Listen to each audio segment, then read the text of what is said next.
today's memorial is Our Lady of Sorrows, following immediately from the exaltation of the Holy Cross, as we recognize that at the foot of the cross of Jesus was Mary, that she teaches us how to get close to Jesus.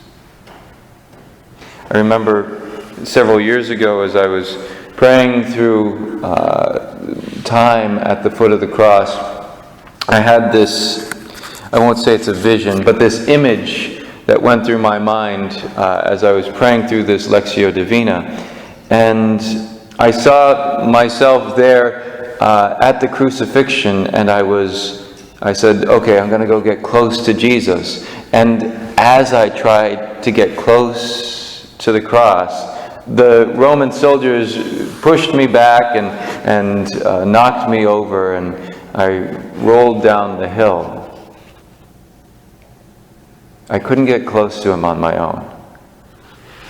And then I saw Mama Mary and John and Magdalene walking up the hill, and so I went with them, and because I was with Mary, the mother, I was allowed to get close to the cross and to kiss the feet of Christ. And that's what Mary does. She gets us close to Jesus. She allows us to get to the foot of the cross. She teaches us what it means to endure His suffering through compassion. She also teaches us what it means that when we have our sufferings, to give to her so that she can give to Jesus. No one in the world suffered the way that Jesus did. And no human person suffered the way Mother did. Jesus, of course, not being a human person, but a divine person. We recognize how Mary, in her suffering, it is only by a grace of God that she was able to live at the foot of the cross. Her suffering was so great. Without God's direct intervention and grace, she would have died. It was so overwhelming. She shared so much in her Son's passion. As Saint Simeon said, her heart was pierced as with a sword. This love she had for Christ, her Son, her God, was so overwhelming in seeing her Son, her God, die.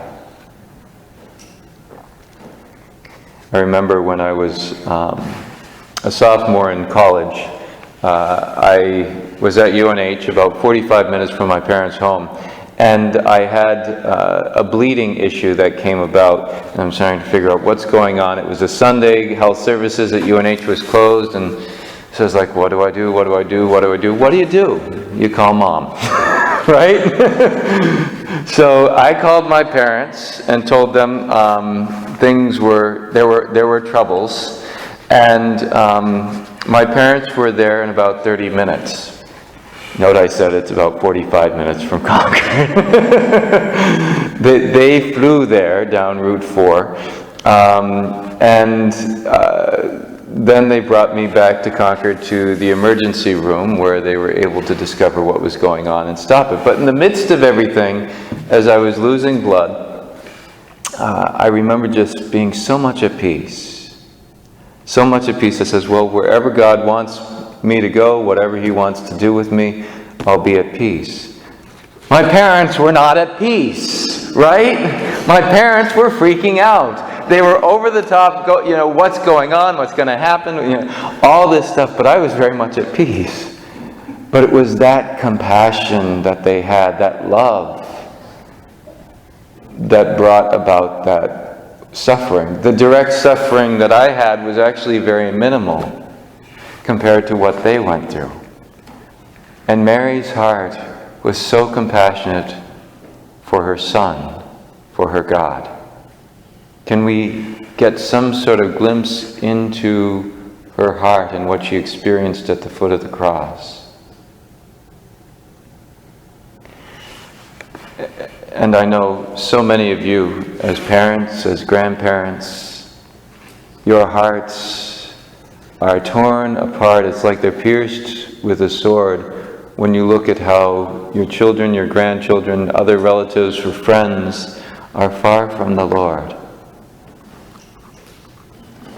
In that compassion, unite yourself to Mary. Unite yourself to the suffering mother. She loves them even more than you love them. Bring them to her, and she, at the foot of the cross, will bring them to Christ.